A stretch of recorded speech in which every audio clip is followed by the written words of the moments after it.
کی حکومت نے ملک کو درپیش مسائل کا حل کیا، وہ دنیا میں اپنی مثال آپ ہے۔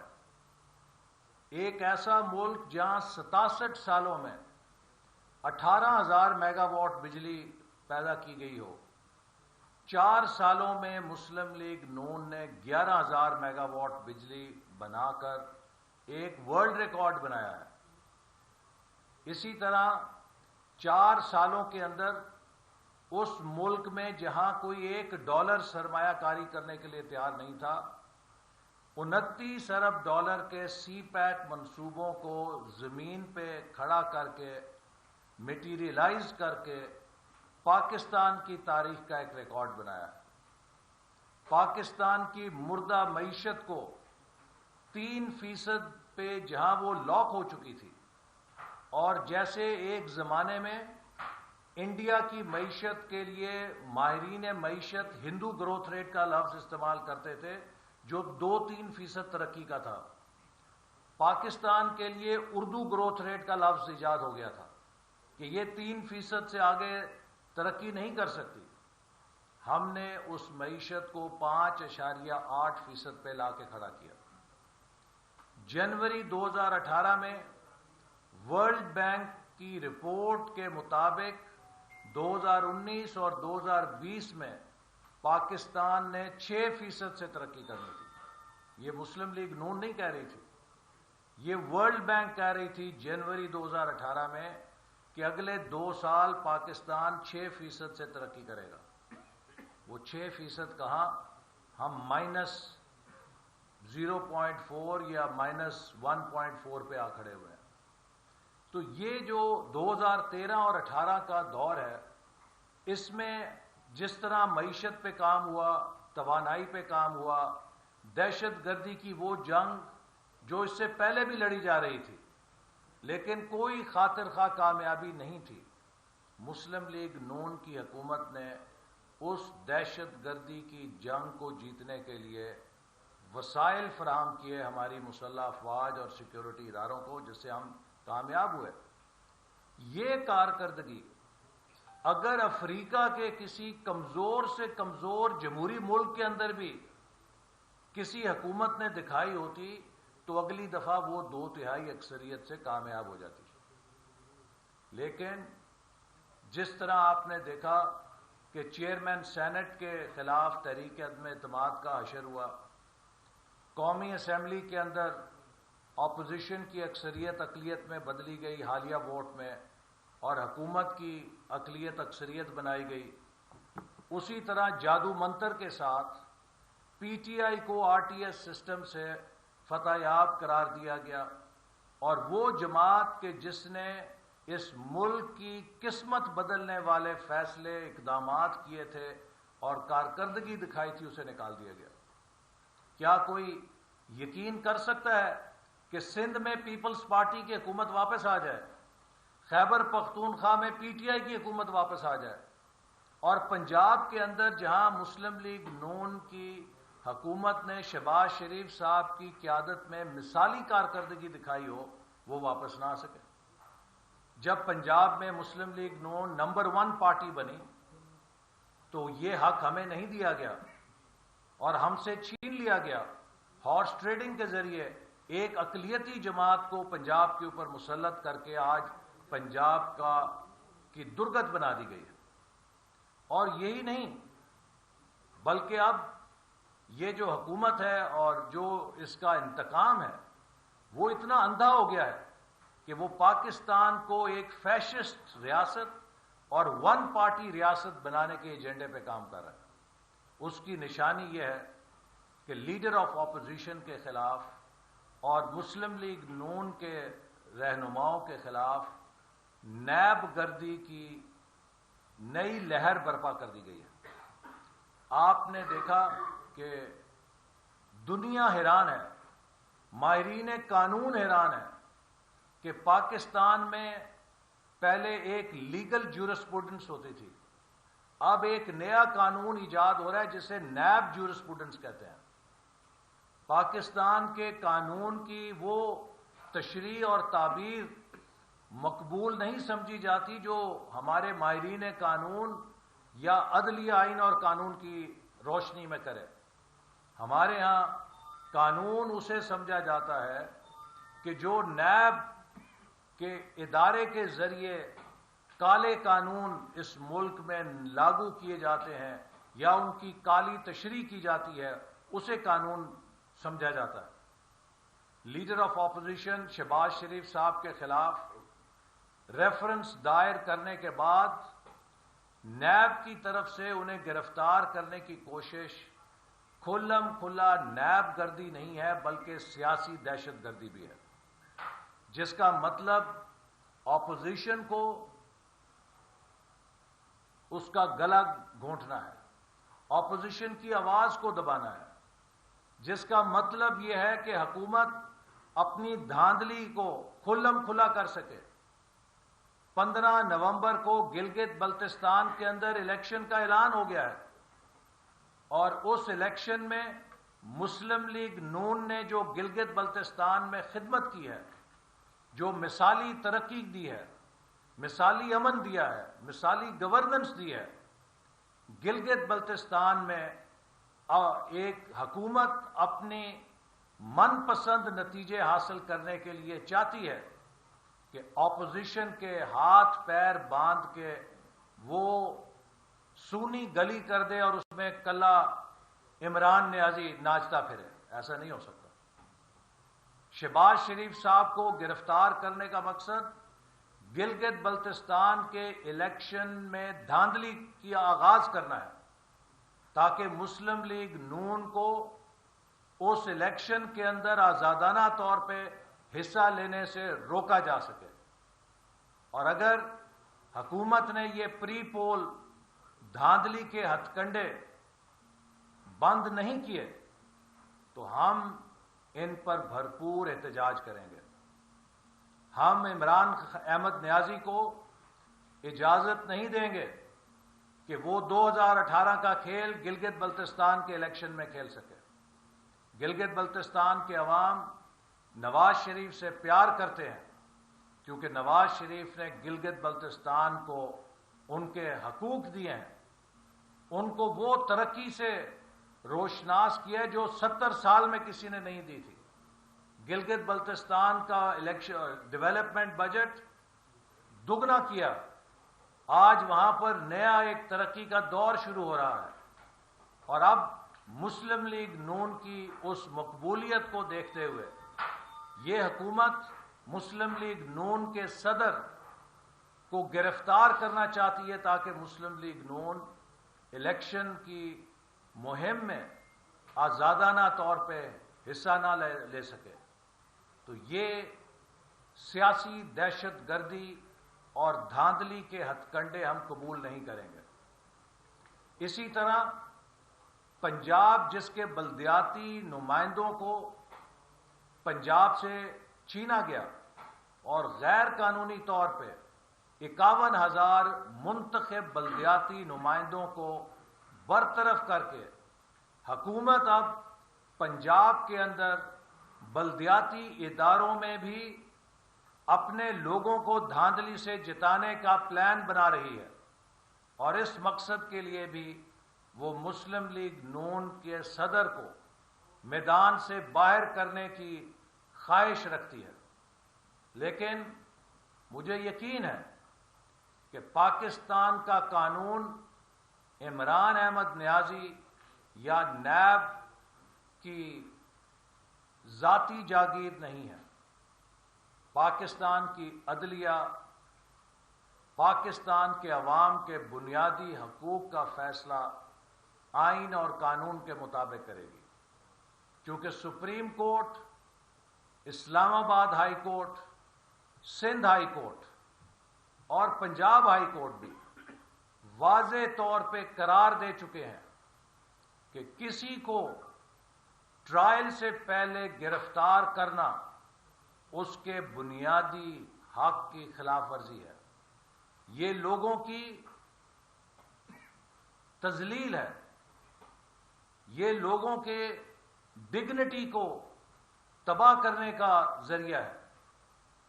حکومت سارا کام کردار کشی کے اوپر کر رہی ہے، جھوٹے الزامات پھینکتی ہے، اور یقین کریں پنجاب کے عوام جب دیکھتے ہیں کہ وہ پنجاب کا وزیر اعلیٰ جس نے صبح شام اپنی دن رات پنجاب کے عوام کی خدمت کے لیے وقف کیے، جب وہ اسے عدالتوں کے اندر اپنی بیٹی کے ساتھ دھکے کھاتے دیکھتے ہیں تو پنجاب کے عوام پہ کیا گزرتی ہے یہ عمران احمد نیازی کو اندازہ نہیں ہے۔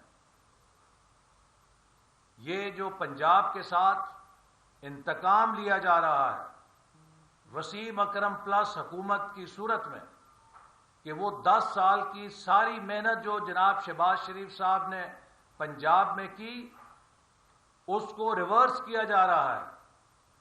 ریورس سوئنگ تو نہیں آئی وسیم اکرم پلس کے پاس، لیکن ترقی کے اس سفر کو ریورس ضرور لگا دیا ہے، اور آج تعلیم کا ڈھانچہ گر رہا ہے، صحت کا ڈھانچہ گر رہا ہے، انفراسٹرکچر تباہ ہو رہا ہے، زراعت تباہ ہو رہی ہے، شہر جو چمکتے تھے آج وہ گندگی کا ڈھیر بن چکے ہیں، اور ہر شہری پریشان ہے کہ پنجاب میں اس سے کس بات کا انتقام لیا جا رہا ہے۔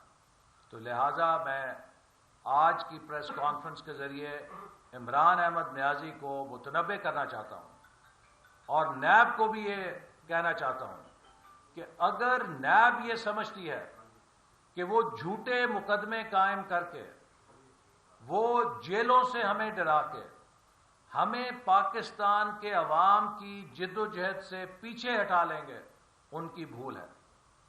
ہم جو جد و جہد کر رہے ہیں ہم اپنے لیے نہیں کر رہے، ہماری نسل نے زندگی میں وہ تمام کامیابیاں دیکھ لی ہیں جن کی کوئی حسرت کر سکتا ہے۔ عمران احمد نیازی نے جو حکومت کے مزے یا اقتدار دیکھنا شروع کیا ہے ہم اس کو بہت دیکھ چکے ہیں، کوئی اب حسرت نہیں ہے دوبارہ حکومت کے کسی عہدے کی طلب کی، لیکن ایک بات پہ ہم پیچھے نہیں ہٹیں گے، ہم اپنے بچوں کو ایک لٹا پٹا، اپنے بچوں کو نیب کے چیچک کے داغوں والا پاکستان نہیں دے کے جانا چاہتے۔ ہم اپنی اگلی نسل کو قائد اعظم کا پاکستان دے کے جانا چاہتے ہیں، جس میں آئین کی حکمرانی ہو، جس میں قانون کی بالادستی ہو، جس میں جمہوریت کی مضبوط بنیادیں ہوں، جس میں جو جس کو ووٹ ڈالے ووٹ اسی کا نکلے، جس میں غربت، بے روزگاری پاکستان کے عوام کا مقدر نہ ہو، پاکستان کو وہ مقام ملے جو قائد اعظم کی آنکھوں میں خواب تھا۔ 72 سال سے یہ خواب اس لیے پورا نہیں ہو سکا کہ پاکستان کے عوام کو یہ ملک چلانے کا موقع نہیں دیا گیا۔ جب بھی پاکستان کے عوام کے ہاتھ میں باغ دوڑ آتی ہے، سازش سے اس حکومت کو نکال دیا جاتا ہے، اس حکومت کی ٹانگیں کھینچی جاتی ہیں۔ آج بنگلہ دیش ہم سے آگے نکل گیا ہے، بھارت ہم سے آگے نکل چکا ہے، سری لنکا ہم سے آگے نکل چکا ہے، نیپال ہم سے آگے نکل گیا ہے، اور اب تو افغانستان جہاں خانہ جنگی تھی اس کی کرنسی بھی ہمارے روپے سے مضبوط ہو گئی ہے۔ کب آنکھیں کھلیں گی؟ جس جنگ سے آرمی چیف قوم کو متنبہ کر رہے ہیں کہ ہمیں ہائیبرڈ وار کا سامنا ہے، ہمیں اگر ہائیبرڈ وار جیتنی ہے تو ہائیبرڈ وار فوج اکیلی نہیں جیت سکتی، ہائیبرڈ وار کا نشانہ فوج نہیں ہوتی، ہائیبرڈ وار کا نشانہ پوری قوم ہوتی ہے، اس ملک کی معیشت ہوتی ہے، اس ملک کی سیاست ہوتی ہے، اس ملک کی معاشرت ہوتی ہے، اور اس ملک کا دفاع بھی ہوتا ہے۔ جب کسی ملک کے سیاسی نظام میں آپ انتشار پیدا کر دیں، پولرائزیشن پیدا کر دیں، کسی ملک کی معیشت کو آپ کھوکھلا اور تباہ کر دیں، کسی ملک کے معاشرے کے اندر آپ قانون کی دھجیاں بکھیر کے انارکی پیدا کر دیں، تو دشمن کو ایک گولی چلانے کی ضرورت نہیں، آپ انٹرنلی امپلوڈ کر جاتے ہیں۔ آج عمران احمد نیازی کی حکومت پاکستان کے خلاف اس ہائیبرڈ وار کا سب سے بڑا ٹول بنی ہوئی ہے، آلہ کار بنی ہوئی ہے۔ وہ مقاصد جو پاکستان کے دشمن اپنے عزائم سے حاصل کرنا چاہتے ہیں، عمران احمد نیازی کی حکومت ان مقاصد کو اپنی پالیسیوں کے ذریعے معیشت تباہ کر کے، سیاست میں انتشار پیدا کر کے، قوم کی یکجہتی کو تباہ کر کے اور ملک کے اندر غربت انہیں پھیلا کر ان مقاصد کو حاصل کر رہی ہے۔ لہٰذا میں سمجھتا ہوں کہ یہ جو ایجنڈا ہے کہ اپوزیشن کو دبایا جائے، آل پارٹیز کانفرنس کے بعد اپوزیشن کی آواز کو دھمکیوں سے کمزور کیا جا سکے، میں متنبہ کرنا چاہتا ہوں۔ یہ مسلم لیگ نون ایک چٹان ہے، یہ وہ فولاد ہے جس نے جنرل مشرف کے مارشل لا کا بھی سامنا کیا۔ جنرل مشرف کا مارشل لا اپنی تمام آب و تاب کے باوجود جب سورج سوا نیزے پر تھا، مسلم لیگ نون کو پگھلا نہیں سکا۔ اس کے کارکن چاہے وہ گوادر میں ہیں، چاہے وہ چترال میں ہیں، چاہے وہ کراچی میں ہے، چاہے لاہور میں ہے، کشمیر میں ہے، گلگت بلتستان میں ہے، وہ پاکستان کے نظریے، قائد اعظم کے فلسفے اور اپنے قائد نواز شریف کی سیاسی لیگسی کے اوپر پہرا دینے کے لیے کھڑے ہیں۔ کوئی نہ اس جماعت کو توڑ سکتا ہے، نہ کوئی اس جماعت کو کمزور کر سکتا ہے، اور ہم آل پارٹیز کانفرنس کی قیادت کے ساتھ مل کر اس چارٹر کے لیے جو پاکستان کے مستقبل کا چارٹر ہے بھرپور جدوجہد، اور میں ایک بار پھر یہ کہوں گا کہ جو نیب کے غیر قانونی غیر آئینی اقدامات ہیں، میں دل سے امید رکھتا ہوں کہ پاکستان کی عدلیہ ان کا نوٹس لے گی۔ پاکستان میں جمہوریت کا گلا گھونٹنے کے لیے گلگت بلتستان اور پنجاب میں نام نہاد بلدیاتی اداروں کا ڈرامہ رچانے کے لیے لیڈر آف اپوزیشن اور مسلم لیگ نون کے سربراہ کو گرفتار کرنے کی جو سازش ہے، اسے ناکام بنائے گی، چونکہ ایسے ہتھ کنڈے کہ جو آئین اور قانون سے متصادم ہوں۔ شہباز شریف صاحب کے خلاف ان کے ریمانڈ میں جو چیزیں ان سے نہیں پوچھ سکے جب وہ ان کی کسٹڈی میں تھے، پچھلے 4 مہینے میں سوالات نہیں تھے، اور پھر ریفرنس دائر ہو گیا۔ اب جب ریفرنس دائر ہو گیا تو اب آپ نے کیا کرنا ہے؟ وہ تو اب ٹرائل کورٹ نے فیصلہ کرنا ہے۔ تو اس موقع پہ گرفتاری کرنا خالصتاً بدنیتی ہے اور سیاسی دہشت گردی ہے، تاکہ اس ملک کو ون پارٹی اسٹیٹ بنایا جائے۔ ہم ایسا نہیں ہونے دیں گے، اور میں میڈیا کے لیے بھی آواز اٹھاؤں گا کہ حکومت جو صحافیوں پہ جھوٹے مقدمے بنا رہی ہے، ہم ان کی شدید مذمت کرتے ہیں، اور میر شکیل الرحمان صاحب جن کی گرفتاری کو 7 ماہ گزر چکے ہیں اور حکومت کوئی جواز نہیں فراہم کر سکی، ماں سوائے اس بات کے کہ عمران احمد نیازی نے اس بات کی ضد کی تھی کہ میں میر شکیل الرحمان کو گرفتار کرنا چاہتا ہوں۔ یہ وہی میر شکیل الرحمان ہے کہ جن کے ساتھ مل کر پکار کی مہم چلائی گئی تھی، جنہوں نے اپنے پورے نیوز نیٹ ورک کا کندھا عمران احمد نیازی صاحب کو دیا تھا، جس پر چڑھ کر انہوں نے اپنی خوب رونمائی کی تھی۔ لیکن وقت بتاتا ہے کہ جس کسی نے عمران احمد نیازی کے ساتھ کوئی نیکی کی ہے، یہ عمران احمد نیازی اسی موشن کو ڈستا ہے۔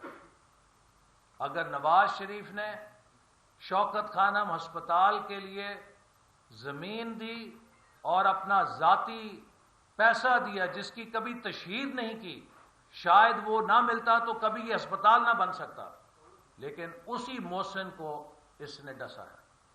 وہی میر شکیل الرحمان جس کی منتیں کر کے یہ میڈیا میں آیا کرتے تھے، آج اسی میر شکیل الرحمان کو یہ سزا دے رہے ہیں۔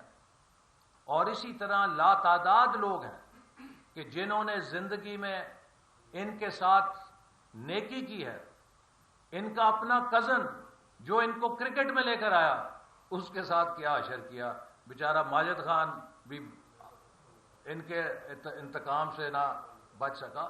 تو یہ شخص ایسا ہے کہ جو اول آخر انتقام حسد کے ساتھ چلتا ہے، اور جس شخص کی سیاست انتقام اور حسد کے اوپر ہو وہ ملک بنا نہیں سکتا۔ ہمیں دکھ ہے کہ آج پاکستان اقتصادی طور پہ کھوکھلا ہو رہا ہے، پاکستان کی معیشت تباہ ہو رہی ہے۔ ہمیں ایشیا کے اندر رائزنگ اکانومی بننا تھا، ہم 5 پہلی ابھرتی ہوئی معیشتوں میں آ گئے تھے، آج ہم 5 ڈوبتی ہوئی معیشتوں میں آ گئے ہیں کہ جی قرضے قرضے قرضے پچھلے کر گئے۔ کیا کر گئے پچھلے؟ ہم نے تو ایک ہنستا بستا پاکستان دیا تھا آپ کو، آپ نے اس پاکستان کے چمن کو اجاڑ دیا ہے۔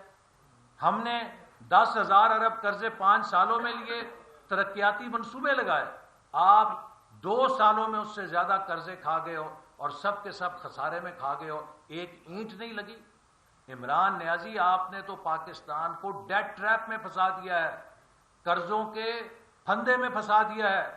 آپ کے لیے ہوئے قرضے کون ادا کرے گا؟ مجھے یہ سمجھائیں، کس منہ سے آپ پچھلی حکومت کے قرضوں کی بات کرتے ہیں؟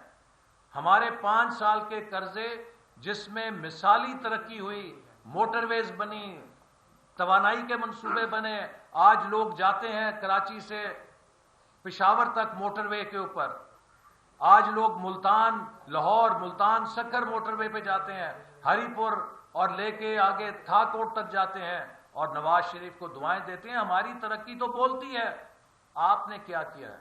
اور میں آخر میں مطالبہ کروں گا کہ جو بجلی کے نرخوں میں اضافہ کیا گیا ہے فی الفور واپس لیا جائے، جو دوائیوں کے اندر اضافہ کیا گیا ہے اس کو بھی فی الفور واپس لیا جائے۔ پاکستان کے غریب لوگ اتنی سخت نہیں رکھتے کہ وہ ان اضافوں کو مزید برداشت کر سکیں۔ اگر حکومت نے یہ بجلی کے نرخوں میں واپسی نہیں کی تو ہم ان کے اوپر بھرپور احتجاج کریں گے۔ بہت شکریہ۔ صاحب آپ لاسٹ والے پوائنٹ پہ آپ نے کہا کہ عمران خان سے جس کسی نے بھی نیکی کی عمران خان نے اسی کو ڈسا۔ عمران خان جن کے سلیکٹڈ ہیں، جن کی کٹپتلی ہیں، آپ کا سیاسی تجربہ کیا کہتا ہے کہ عمران خان ان کو بھی ڈنگ ماریں گے یا نہیں؟ جی بتائیے گا، انتظار فرمائیے۔ صاحب یہ بتائیے گا کہ جب سے میاں نواز شریف نے اے پی سی میں تقریر کی ہے اس کے بعد سے مستقل طور پہ تحریک انصاف کی جانب سے کہا جا رہا ہے کہ یہ بھارت کو مکمل طور پہ ساتھ دیا گیا ہے، بھارت کے تمام ایجنڈا بیان کیا گیا ہے۔ تحریک انصاف تو دوبارہ یہ کہہ رہی ہے کہ میاں نواز شریف دوبارہ اداروں کے خلاف کھڑے ہو گئے ہیں اور بھارت کو سپورٹ کر رہے ہیں۔ دیکھیے، بھارت کو نواز شریف صاحب کی تقریر سے خوشی نہیں ہے، بھارت کو اس بات سے خوشی ہے کہ پاکستان کی معیشت 5.8% سے گر کے -0.4% پر آ گئی ہے۔ بھارت کو نواز شریف صاحب کی تقریر سے خوشی نہیں ہے، بھارت کو اس بات سے خوشی ہے کہ پاکستان خارجہ پالیسی میں اتنا تنہا ہو گیا ہے کہ اقوام متحدہ کے انسانی حقوق کمیشن میں وہ قرارداد پیش نہیں کر سکا۔ بھارت کو اس بات کی خوشی ہے کہ پاکستان مسئلہ کشمیر پہ اسلامی ممالک کی حمایت بھی حاصل کرنے میں ناکام رہا ہے۔ بھارت کو اس بات کی خوشی ہے کہ پاکستان کے اندر سیاست کے اندر دن بدن انتشار پھیلتا جا رہا ہے اور پاکستان اندرونی طور پہ کمزور ہو رہا ہے۔ یہ وہ اقدامات ہیں جو عمران احمد نیازی صاحب کر رہے ہیں، جس کا سب سے بڑا ثبوت کیا ہے کہ 72 سالوں میں پاکستان میں کمزور حکومتیں آئیں، مضبوط حکومتیں آئیں، مارشل لا حکومتیں آئیں، جمہوری حکومتیں آئیں، نگران حکومتیں آئیں۔ کبھی کسی حکومت کے اندر بھارت کو جرت نہیں ہوئی تھی کہ کشمیر کی متنازع حیثیت کو بدلے۔ آج نئے پاکستان میں بھارت نے کشمیر کی متنازع حیثیت کو کیوں بدلا؟ یہ میرا سوال ہے عمران احمد نیازی سے.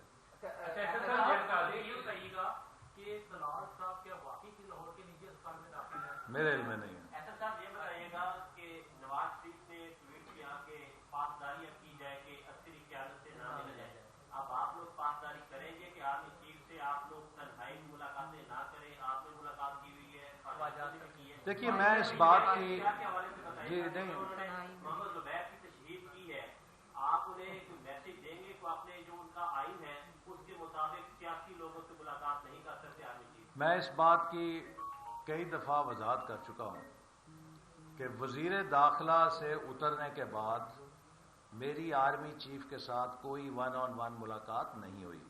یہ شیخ رشید صاحب کی ڈس انفارمیشن ہے. میری آرمی چیف صاحب کے ساتھ وہی ملاقات ہوئی ہے جو تمام پاکستان کے پارلیمانی لیڈرز کے ہمراہ گلگت بلتستان کے موضوع پر ہوئی ہے, اور وہ بھی اس لیے کہ مجھے میرے پارٹی کے صدر نے کہا کہ آپ نے میرے ہمراہ اس لیے چلنا ہے کہ میں گلگت بلتستان کے معاملات کو ایز سیکرٹری جنرل دیکھ رہا ہوں ان کے انتخابات کے حوالے سے, اور ابھی وہاں دورہ کر کے آیا تھا. تو انہوں نے کہا آپ چونکہ باخبر ہیں وہاں کے ایشو سے, آپ نے میرے ہمراہ چلنا ہے, تب میں وہاں پر گیا. تو اس سے زیادہ نہ کوئی ملاقات ہوئی نہ اس سے کم ملاقات. یہ فرمایا کہ مسلم لیگ نون نے تو ڈیسیژن لیا کہ اب آرمی چیف سے یا اس قسم کی ملاقاتیں اب نہیں کی ہیں, لیکن مسلم لیگ نون اب ایک بڑے پولیٹیکل الائنس کا حصہ ہے. تو کیا یہ تجویز, یہ فیصلہ پی ڈی ایم کے پلیٹ فارم سے بھی آ سکتا ہے سامنے؟ آپ ایسی تجویز پیش کریں گے؟ یہ پی ڈی ایم کیوں نہیں آتا؟ دیکھیے ہر پارٹی کی اپنی پالیسی ہے. ہم نے تو اپنی پارٹی کا فیصلہ کیا ہے, اور میں سمجھتا ہوں کہ یہ آپ دیکھیے کہ اپوزیشن جماعتوں کا کردار دیکھیے اور حکومت کا کردار دیکھیے.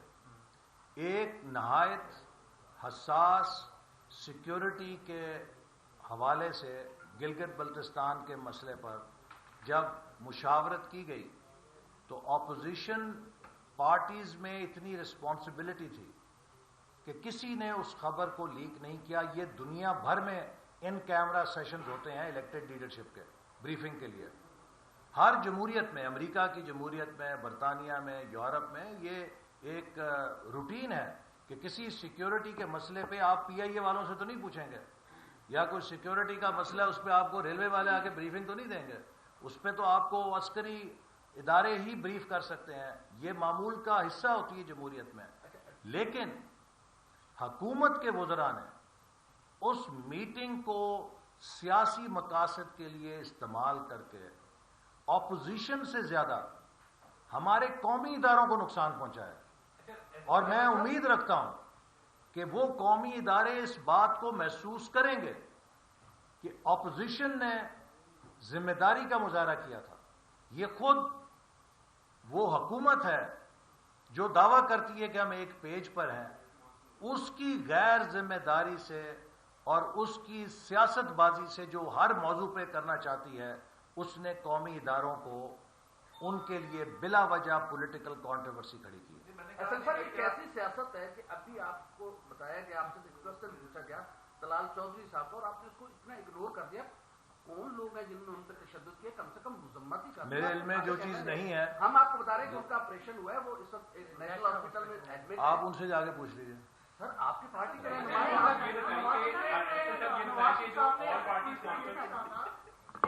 پاسداری کرے اپنے, تو کیا وہ لوگ اپنی حلف کی پاسداری نہیں کر رہے جن کے بارے میں دیکھیے پاکستان کا ہر شہری جو پاکستان کے آئین کا حلف اٹھاتا ہے اس کا فرض ہے کہ وہ اس کی پاسداری کرے. میں نے بھی پاکستان کے آئین کی پاسداری کا حلف اٹھایا ہوا ہے, اور اس آئین کی بالادستی کے لیے مجھ پہ فرض ہے کہ اگر مجھے اس آئین کو اپ ہولڈ کرتے ہوئے جیل جانا پڑتا ہے میں جیل جاؤں, اگر مجھے اس کی کوئی اور سزا کاٹنی پڑتی ہے میں کاٹوں, لیکن اس آئین کو اپ ہولڈ رکھوں, اس کی حفاظت کروں, وگرنہ اس کی حلف نہ اٹھاؤں. تو لہٰذا ہر کوئی اپنے عمل کا جواب دہ ہے. ہم نے جس آئین کا حلف اٹھایا ہے, ہم پاکستان کو اس آئین کے مطابق چلانے کے لیے اپنی جدوجہد بھی جاری رکھیں گے اور اس کے لیے بڑی سے بڑی قربانی دینے کے لیے تیار ہیں۔ مسلم لیگ نون لندن اور مسلم لیگ نون پاکستان اس پر کسی قسم کا کوئی کام ہو رہا ہے اور اس طرح کی کوئی نالج میں ہے آپ کی باتیں؟ پاکستان مسلم لیگ نون صرف ایک ہے جو پاکستان میں بھی ہے، اس کی شاخیں لندن اور امریکہ اور جاپان اور یورپ اوورسیز چیپٹر ہر جگہ ہیں، لہذا کوئی فرق کرنے کی ضرورت نہیں ہے۔ مسلم لیگ نون کے اندر آپ کو پتہ ہے کہ ایک ہی نظریہ، ایک ہی فلسفہ اور ایک ہی قیادت ہے۔ شہباز شریف صاحب سے لے کے ایک عام کارکن تک اپنی قائد کے ساتھ وفادار ہے، اور جو کوئی کسی قسم کی اس میں تقسیم کی افواہ سازی کرتا ہے تو وہ اپنے دماغ میں خوش ہو، حقیقت سے اس کا تعلق نہیں۔ اگر ہمیں جنرل مشرف کے مارشل لا کی چھری ذبح نہیں کر سکی تو پھر اور کیا ہو سکتا ہے؟ ایسا صاحب اے پی سی نے وزیراعظم کے مشیر سے استعفیٰ طلب کیا، تسلیم بادل کا نام ہے، تو جب پاناما ہوا تھا مجھے یاد ہے کہ اس وقت قومی قیادت جو تھی وہ سپریم کورٹ چلی گئی تھی تحقیقات کے لیے، مطالبے کے لیے تحقیقات کی گئی، تو ابھی تک تسلیم بادل صاحب کا کوئی استعفیٰ نہیں ہے، تو کیا مسلم لیگ نون یا اے پی سی سے جو مطالبہ کیا ہے اس کے حصول کے لیے سپریم کورٹ میں بھی جائیں گے آپ؟ جی دیکھیے، ابھی تک انہوں نے پی ڈی ایم جی پاکستان ڈیموکریٹک موومنٹ کو آپریشنلائز کرنے کے لیے قیادت کی سطح پہ مشاورت جاری ہے۔ کل بھی اس حوالے سے جو ہماری سینئر قیادت ہے اس کا رابطہ ہوا، اور ایک دو دنوں کے اندر آپ دیکھیں گے کہ اس حوالے سے ہم اعلانات کر دیں گے کہ اس کا اسٹرکچر کیا ہوگا، اور پھر یہ پی ڈی ایم اس پورے آل پارٹیز کانفرنس کے اعلامیے کے ہر نقطے کے اوپر عمل درآمد کرنے کے لیے لائحہ عمل بنائے گی۔ اچھا آخری سوال کا جواب دے دیں، یہ قانون پہ عمل کرے جیسا آپ نے آئین کا سب نے اعلیٰ بتایا، ایک کال گئی تھی جسٹس قیوم صاحب کو، شہباز شریف صاحب نے کی تھی، اس وقت حلف شہباز شریف صاحب نے توڑا یا جسٹس قیوم نے توڑا تھا؟ دیکھیے وہ بات اتنی ہوگی، اب آج کی بات کریں 2020 میں۔ اچھا آج کی بات ایسے صاحب شیخ رشید جو ہے جب بھی کہتے ہیں اپوزیشن کام کرنے جاتی ہے تو شیخ رشید بڑی بمباری شروع کر دیتے ہیں مستقل طور پہ، تو وہ کس کے ترجمان ہے؟ حکومت کے ترجمان ہے، اداروں کے ترجمان ہے؟ میں تو یہ اس میں یہی کہوں گا کہ ایک تو آپ ان سے پوچھیں وہ کس کی ترجمانی کرتے ہیں، لیکن میں نے تو انہیں کبھی سنجیدہ نہیں لیا، اور آپ کیوں سنجیدہ لیتے ہیں اتنا؟ اچھا ایسا صاحب Thank you very much. ایسا صاحب آرمی چیف کی ایک نجی ملاقات میں کہا ہے یا تو میں سوال پہ کرنے دینا چاہیے بات، تیسرا سوال کر رہے ہیں تیجا سی پہلا کرنا سی نا یہ کیا گیا کہ مارشل آیا تھا ادھر ادھر ادھر ادھر ہاں میرا بیٹا پریس کانفرنس پہ آج آرمی چیف پہ یار میں تو تو کر دینا شاہد خان باقی صاحب کو میں کیا پریس کانفرنس سوال ہے